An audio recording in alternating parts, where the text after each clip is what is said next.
ओ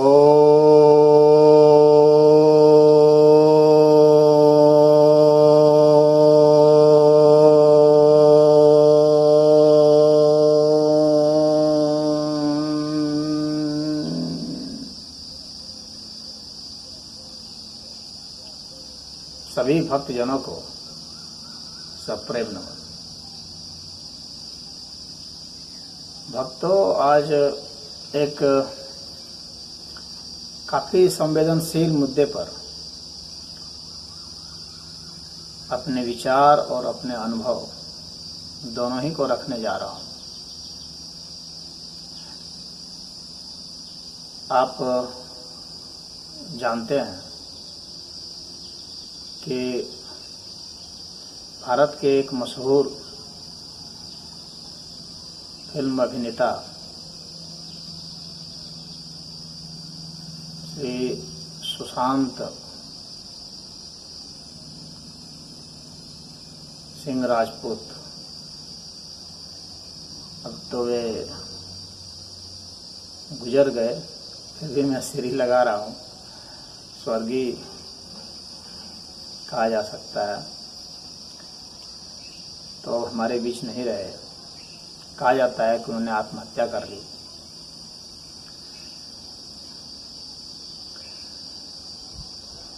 तो अब प्रेरणा लेनी है, उनके जैसे बहुत लोग आत्महत्या करते हैं।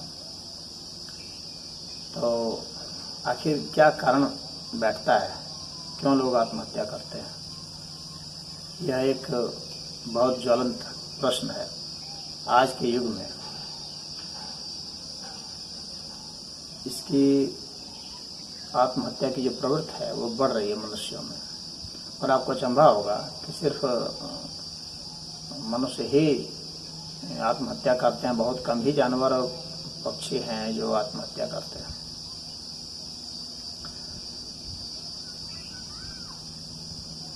मनुष्यों में बुद्धि होती है, महत्वाकांक्षा होती है, स्वाभिमान अभिमान होता है, और वे अपनी शर्तों पर जीना चाहते हैं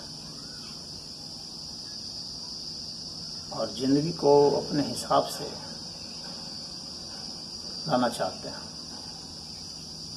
परंतु यह जो जिंदगी है हमारी मुट्ठी में नहीं है कि हम अपने हिसाब से उसे ले आए। तो बेहतर है कि जिंदगी जैसी है उसको उस हिसाब से देखा जाए, समझा जाए। अब सुशांत सिंह के सामने कौन सी परिस्थिति थी, चूँकि कोई प्रत्यक्षदर्शी नहीं हूँ, सिर्फ जो मीडिया रिपोर्ट्स हैं और डॉक्टरों के रिपोर्ट्स हैं, उनके माता पिता के रिपोर्ट्स हैं, उसके आधार पर कुछ कहा जा रहा है। तो उन्होंने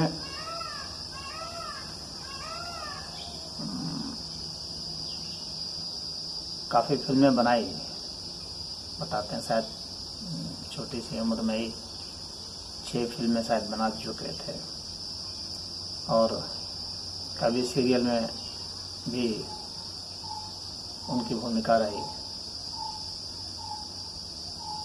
और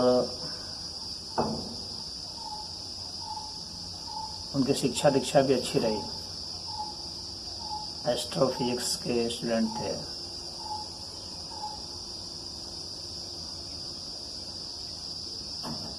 फिर इतने हंसमुख थे, बताते हैं उनके करीबी, और जिंदा दिल इंसान थे।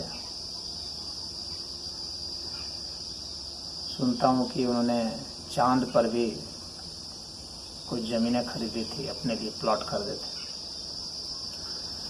और शरण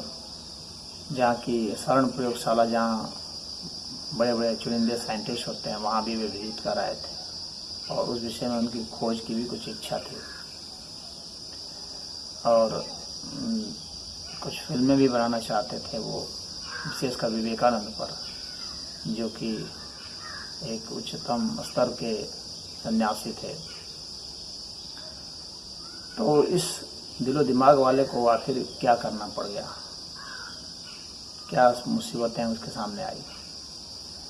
तो कुछ फिल्में सुनता हूँ कि उन्हें जो मिली थी, उनका पिछला फिल्म जो छिछोरे था वो हिट हुआ था, फिर उन्हें कुछ फिल्में मिली, फिर वहाँ मुंबई में जो लॉबी है, कुछ परिवारों की, उन लोगों ने उन्हें अपने फिल्म से हटा दिया या पैरवी करके अन्य लोगों ने जो साइन कराए थे वो हटा दिया। तो फाइनेंशियल क्राइसिस में व्यक्ति हो गया और किसी तरह से उधार वगैरह जो उसने ले रखे थे उसको पूरा किया। हालांकि अच्छी फैमिली से था, फिर भी हर कोई अपने बलबूते जीना चाहता है और यह नहीं चाहता है कि लोग उसे कहें कि वह कर्जे ले अपने घर वालों से या अपने घर वालों से पैसे ले और जिए, विशेषकर तब जबकि वो भारत का एक नामी अभिनेता है। तो यह उसके ईगो को हर्ट करता है और ईगो की जो समस्या है बहुत बड़ी समस्या है। तो उसकी भी शादी भी नहीं हुई थी, सुनता हूँ कि उसकी शादी होने वाली थी और उसकी जो गर्लफ्रेंड थी, उसकी जो मंगेतर थी, उसके साथ आई थी, कुछ दिन रही थी आत्महत्या के पहले। उन दोनों के बीच में कुछ विवाद भी हो गया था। तो हो सकता है यह भी विवाद हुआ हो कि तुम तो बेरोजगार हो, तुम्हें अभी कोई फिल्म तुम्हारे पास नहीं है, तो तुम शादी के बाद कैसे मुझे कैसे खिलाओगे पिलाओगे, कैसे रखोगे। उसको एक चोट भी लग रही हो और अपने सामने अंधकार भी उसे महसूस हो रहा हो और वो फ़ोन भी नहीं उठा रही थी।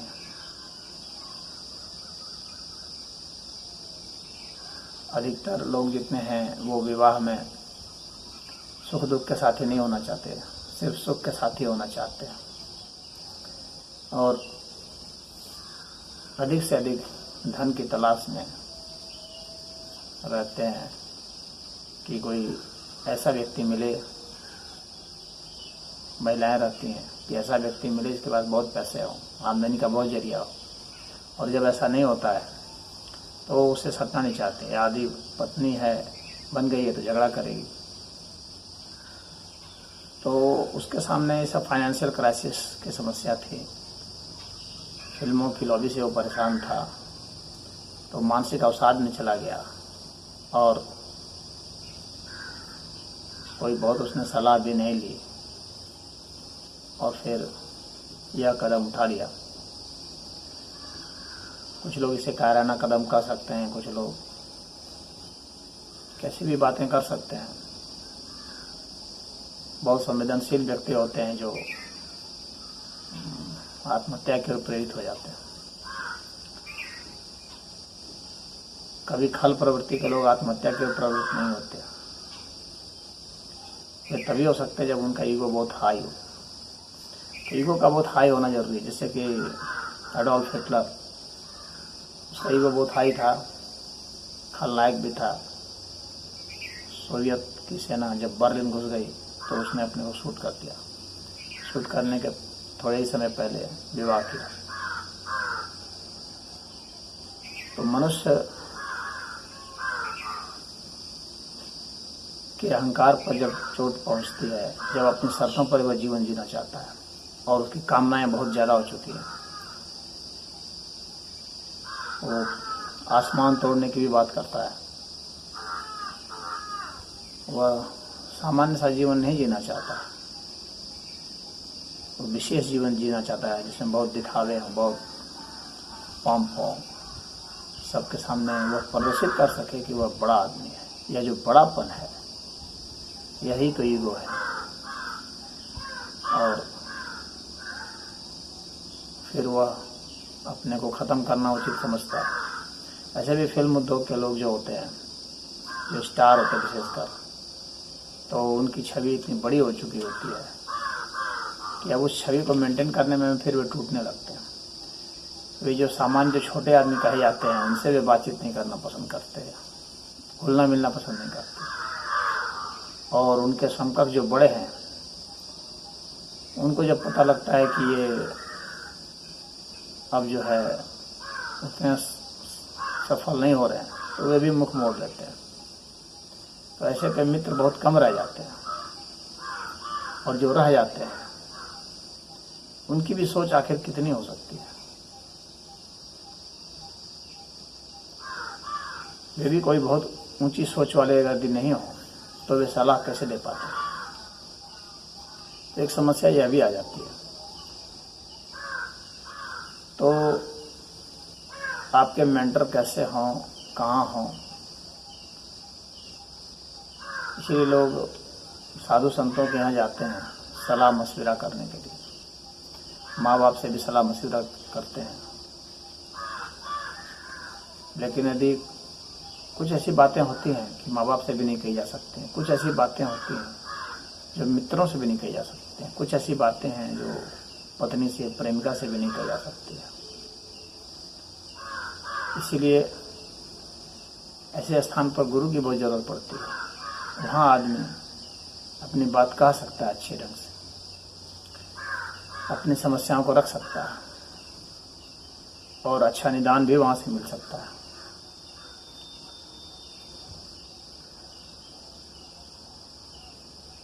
क्योंकि गुरु एक समर्थ व्यक्ति होता है और निष्पक्ष व्यक्ति होता है, और अपने शिष्य के प्रति उत्तरदायित्व महसूस करता है, और शांत दिमाग से, ठंडे दिमाग से परिस्थिति का आकलन कर सकता है, और उसमें इंटेलेक्चुअल क्षमता और अंतर्दृष्टि की क्षमता ज़्यादा होती है। तो वह एक सही निदान भी दे सकता है। तो अगर ऐसा लोगों के संपर्क में नहीं है तो फिर उसके सामने यह परिस्थिति आ जाती है कि वो क्या करे क्या न करे, तो एक आत्महत्या का वो कदम चुन लेता है। हमारे भारत की परंपरा रही है कि व्यक्ति जब इस जीवन के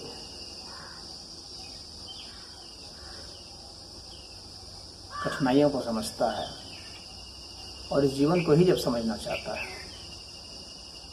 सांसारिक पारिवारिक जो मोह और पारिवारिक जो दुश्वारियां हैं,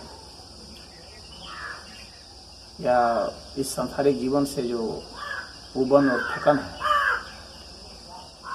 तो उसके सामने एक परंपरा है कि वह संन्यास में जा सकता है, आत्मचिंतन कर सकता है।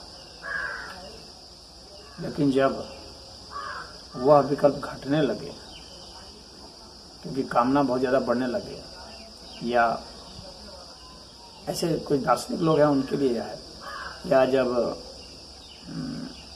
व्यक्ति बहुत ज़्यादा दार्शनिक हो तो चिंतन करता है। दार्शनिक लोग भी आत्महत्या कर सकते हैं,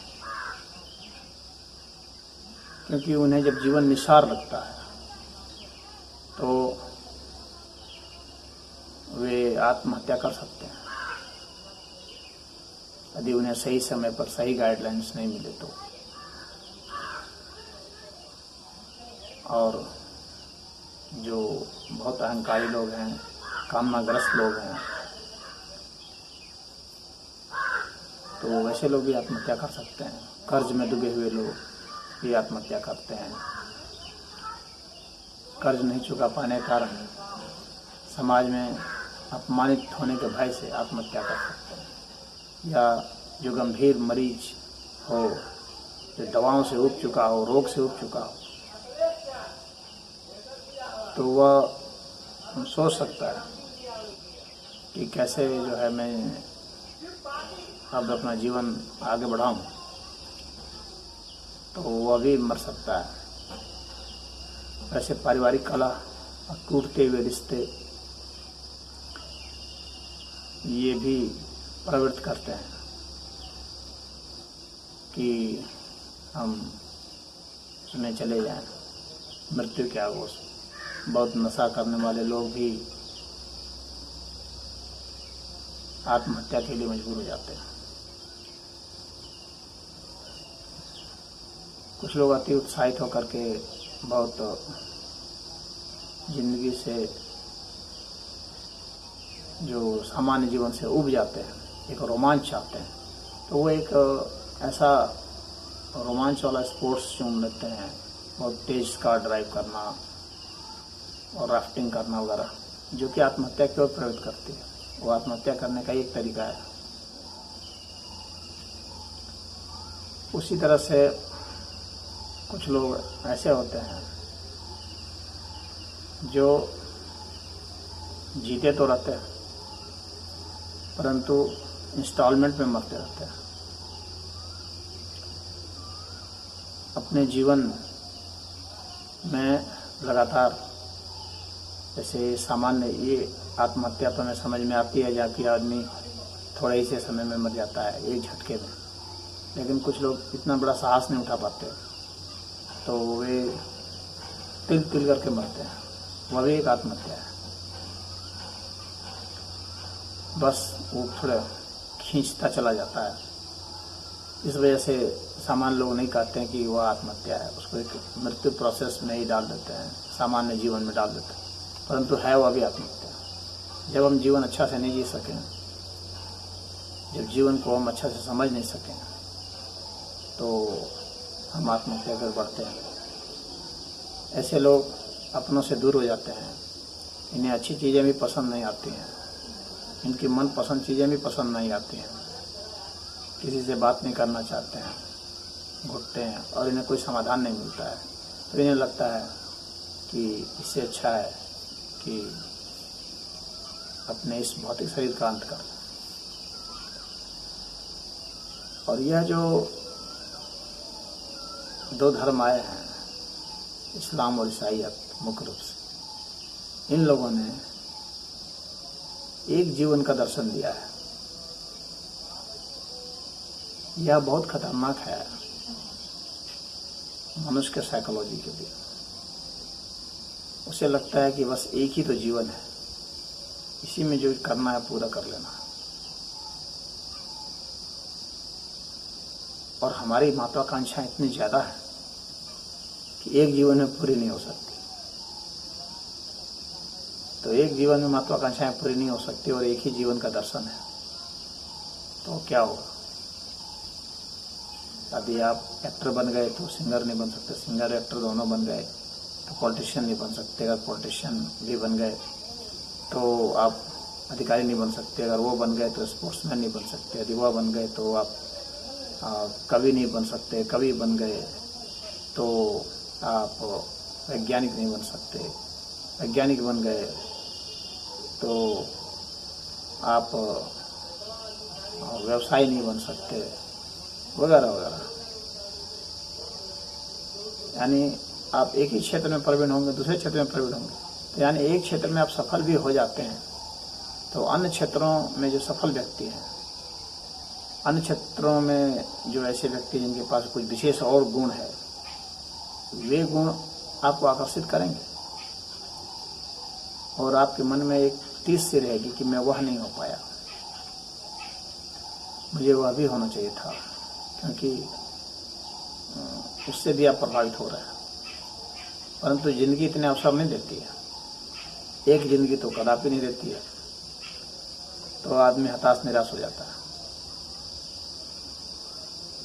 लेकिन यहाँ का जो सनातन धर्म का जो दर्शन था वह था कि आपको असंख्य जीवन मिले, आपकी असंख्य जो इच्छाएं हैं उन सभी को पूर्ति करने के लिए। तो यह जो सनातन धर्म का जो दर्शन है यह बहुत महत्वपूर्ण है। यहाँ पर यह नहीं माना जाता है कि आप इसी बार मर जाएंगे और यही भौतिक शरीर ही आपका शरीर है। आपके असंख्य जो है जन्म होंगे और कई तरह के आपको शरीर मिलेंगे, और अभी वर्तमान स्थिति में भी आपके बहुत सारे शरीर हैं।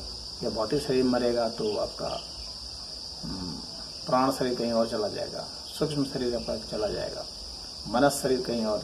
तो अलग अलग शरीर जो हैं वो यात्रा करते हैं, अपने को समेट करके बीज बना करके एक शरीर से दूसरे शरीर में आप जाते हैं। यहाँ पर मृत्यु को ऐसा नहीं माना जाता है कि बस अभी ये मर गए तो ख़त्म हो गया आपका। यहाँ आत्मा गमन करती है। नैनम छिन्दन्ति शस्त्राणि नैनम दहति पावकः न चैनम क्लद्यन्त्यापो न शुष्यति मारुतः।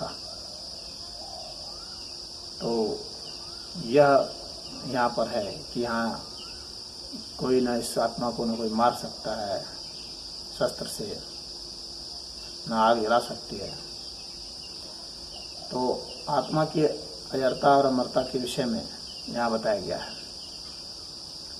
और ये भी कहा गया है कि तुम्हारा यह जन्म, इस जन्म में जैसे आत्मा एक कपड़े का आवरण ओढ़ती है, फिर दूसरे शरीर को धारण करती है, यानी ये शरीर जो एक आवरण है, वासांसि जीर्णानि यथा विहाय नवानि गृह्णाति नरो पराणि तथा शरीराणि विहाय जीर्णानि अन्यानि शन्याति नवानि देहि। तो यह है कि ये कपड़े की तरह है, बदलता रहता है। ये पुराना शरीर पड़ता जाता है, यानी शरीर बदलता रहता है, और आत्मा अपने विकास को चलती रहती है। आत्म विकास की ओर व्यक्ति उन्मुख होता है। वहाँ पर उन धर्मों में, सनातन धर्म के अलावा आत्म विकास की अवधारणा नहीं है। और आत्म विकास की अवधारणा नहीं है तो बस एक जन्म की बात है। वहाँ बस है कि आपको गाड़ दिया गया, अब आपको उठाया जाएगा वहाँ से। तो जो मनुष्य सिर्फ इसको भौतिक शरीर को मान लेता है, अब उसके लिए बहुत कठिनाई होती है। जब ये होता है कि अब अगर एक जगह गाड़ दिया गया है तो क्या वो वहाँ पर रहेगा सदा के? जब ये भौतिक है तो इसमें परिवर्तन होता ही रहते हैं, तो वहाँ से सड़ गल जाएगा। जब सड़ गल जाता है तो फिर वहाँ आप किसको उठाएंगे? वहाँ पर क्या चीज़ रह गई जिसे आप उठाएंगे, यदि आप आत्मा नहीं मानते हैं तो। और यदि आप आत्मा मानते हैं तो फिर वो वहाँ क्यों और पड़ी रहेगी? प्रश्न उठता है, उसका वहाँ रहने क्या मतलब है? वो गति क्यों नहीं करेगी? और यदि वह गति से परे है तो आत्मा का यहाँ पर दो स्वरूप बतलाया गया है। एक सूक्ष्म आत्मा जो गति के ही तहत है, जो एक शरीर को छोड़कर दूसरे शरीर को जाती है, और एक उस सूक्ष्म आत्मा से भी सूक्ष्म अति सूक्ष्म जो है दिव्य आत्मा, उसको गति नहीं करनी है, वो सदैव सदा विद्यमान है। उसकी विद्यमानता पर कोई प्रश्न चिन्ह नहीं है, उसे कहीं नहीं जाना है, वह समरस है। तो उस अवस्था में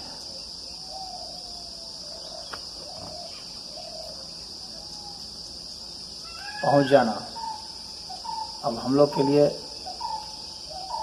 एक लक्ष्य जैसा है कि हम वहां पहुंच जाएं जहां पर की समरसता है, और सफलता को छोड़ दें, आगे निकल जाए सफलता से। सिद्धि असिद्धि समो भूत्वा समत्वम योग उच्यते। भगवान ने कहा वही योग है। सिद्धि और सिद्धि में जब हम सम होते हैं तो वह अवस्था योग कहलाती है। तो आत्म विकास को इस तरह से करना है कि वो आत्मबोध को प्राप्त हो जाए। तो आत्मबोध जो है हमारा लक्ष्य है। तो यहाँ सनातन धर्म में आत्मबोध का लक्ष्य दिया गया है। उन धर्मों में, ईसाईयत में और इस्लाम में आत्मबोध का कोई कॉन्सेप्ट नहीं है। वहाँ पर तो बस जो कह दिया गया है उसको मान लो कि एक ईश्वर है, वो निराकार है, और उसके बाद फिर जो है सिर्फ यही बोलते रहो कि एक ईश्वर है, एक निराकार है, ईश्वर है, निराकार है, और वो हमारा भला करेगा, और भला यही करेगा, खाने पीने को उपलब्ध कराएगा, रोजी रोटी देगा, बच्चों को पालेगा, बच्चों को देगा, बस इतनी सी बात है। तो इतनी सी बात के लिए एक ईश्वर को बनाया गया। तो यह जो है हमारे दिल दिमाग को संतुष्ट नहीं कर सकती है कॉन्सेप्ट, क्योंकि इस अस्तित्व के हिसाब से वह परिभाषित तो व्याख्यायित नहीं हो पाता है। और यहाँ पर ऐसा है कि यह पूरा जो अस्तित्व है यह अनंत है, और ईश्वर सभी रूपों में विद्यमान है सदैव, किसी एक जगह नहीं रहते हैं उनके जैसा कि एक जगह है। तो यहाँ का जो कॉन्सेप्ट है कि यह जो जीव है यह अभी अजर अमर है, सदा था, सदा है, सदा रहेगा। तो यह जो सदा था, सदा है, सदा रहेगा हमें एक तसल्ली देता है। परंतु यदि हमारी जो अपब्रिंगिंग है यदि ऐसी हो जाए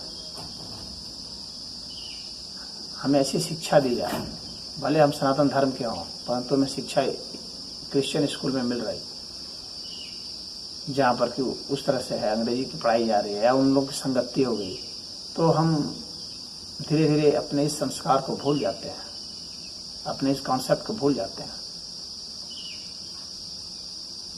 इसलिए हर मनुष्य को चाहिए कि गीता पढ़े, तभी जा करके उसे अपने जीवन को एक्सप्लोर करने में सुविधा होगी। लेकिन यदि कुरान पढ़ेंगे, बाइबल पढ़ेंगे या धर्म से विमुख हो जाएंगे, नास्तिक हो जाएंगे, तो फिर आपके पास एक्सप्लोर करने का क्या रह जाता है। फिर आप यह मान बैठते हैं कि यही ज़िंदगी है, इतनी भर है, इसी में भोग लो जो भोगना है, और जो क्या सुख भोगना है, और सुख भोगने के हवस में आदमी दुखी होता जाता है, और ज़िंदगी जितनी ज़्यादा कठिन होती जाती है उतना वो परेशान होता जाता है।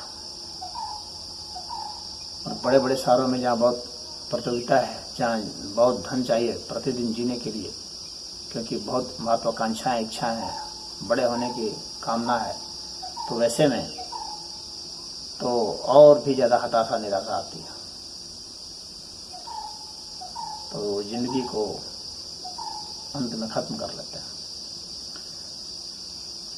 तो यह जो अभी एक रिपोर्ट है, इसमें जो क्राइम रिपोर्ट आई है, तो उस क्राइम रिपोर्ट में यह बताया गया है कि कितने कितने लोग किस किस तरह से आत्महत्या करते हैं। तो एक रिपोर्ट का उसका मैं आपको दे रहा हूँ कि मेरे पास है उसका डाटा। तो प्रेम से संबंधित 3.5% है, यानी प्रेम में असफलता वगैरह की वजह से जो है इतने लोग आत्महत्या कर देते हैं। नशे की वजह से 4% कर देते हैं, और पारिवारिक समस्या और कलह की वजह से 29% करते हैं, और रिश्ते जो टूट रहे हैं उनकी वजह से 38% करते हैं, बीमारी की वजह से 17% करते हैं, कर्ज की वजह से 2.8% है, और शादीशुदा ज़िंदगी में जो कलह परेशानी है उसकी वजह से जो है 5.3% है। तो यह जो रिपोर्ट है ये बतलाती है कि जो हमारे रिश्ते हैं जो कि कामनाओं पर आधारित हो चुके हैं, हम काम के कारण रिश्ते बनाते हैं, वहाँ पर प्रेम नहीं, सब कुछ सोचता है कि उसे प्रेम मिले, परंतु कोई प्रेम देना नहीं चाह रहा। सब सोच रहे हैं मुझे प्रेम मिले, कोई कह रहा मुझे कोई प्रेम नहीं करता, मुझे कोई प्रेम नहीं करता। आप किसे प्रेम करते? आप यदि प्रेम किसी से करेंगे तो प्रेम स्वतः ही मिलेगा, और प्रेम तो आपके मन की स्थिति है, आपके भीतर की एक स्थिति है। तो आप जो है उस स्थिति को समझें। आपके भीतर में ऑक्सीटोसिन हार्मोन जब का लेवल बढ़ता है, और ये कब बढ़ता है? जब आप मुस्कुराते हैं। ये कब बढ़ता है? जब आप किसी का स्पर्श करते हैं, बहुत नाजुक स्पर्श करते हैं। यदि अपने शरीर का भी नाजुक स्पर्श करें तो ये बढ़ता है। तो यदि आप ऐसा नहीं कर पाते हैं, यदि आपको इसका नॉलेज ही नहीं है, तो फिर आप गवा बैठते हैं मौक़ों को, और अवसाद अपने में डालते चले जाते हैं। तो प्रेम दीजिए, और प्रेम कुत्ते को दें, जानवर को दें, किसी को दें, पशु को दें, पक्षी को दें, मनुष्य को दें, वनस्पतियों को दें, और निर्जीव पदार्थों तक को भी आप दे सकते हैं, क्योंकि वह तो बहाने हैं। वस्तुतः तो आपके भीतर में हार्मोन बनना है। आप अपने को प्रेम कीजिए, अपने प्रति आपके भीतर में आदर सम्मान होना चाहिए, तब जाकर के आप इससे मुक्त होते हैं और अवसाद से आपका पीछा छूट जाता है, और आप एक अच्छे प्रेमी हो जाते हैं। स्वाध्याय कीजिए, सत्संग कीजिए, गुरुओं के चरण में जाके बैठिए, तो जिंदगी के सुकून के 2 पल वहाँ गुजारिए। आप अगर बड़ी हस्ती हैं तो अपना चेहरा बदल करके रिमोट स्थान पर जहाँ कोई आपको नहीं जानता है उधर जाइए और ऐसे साधु संतों के चरण में बैठिए जो फक्कड़ टाइप के हों, वो देखिए वहाँ आपको ज़िंदगी की कुछ मस्ती दिखाई देगी। यह ज़िंदगी बहुत छोटी छोटी चीज़ों से बहुत हसीन हो सकती है, और यदि आप सिर्फ बड़ी बड़ी चीज़ों के चक्कर में पड़ेंगे कि हमारे पास बड़ी गाड़ी हो, बंगला हो, फ्लैट्स हों, ज़मीनें हों, फैक्ट्रियाँ हों, बहुत बैंक बैलेंस हो, तब आपके पास सामान तो हो सकते हैं, ज़िंदगी नहीं हो सकती है। ज़िंदगी क्या है उसको आपको एक्सप्लोर करना है, खोजना है। अब मैं एक दृष्टांत सुना रहा हूँ, वह मैं अपना दृष्टांत सुना रहा हूँ क्योंकि उस दौर से मैं भी गुजरा हूँ,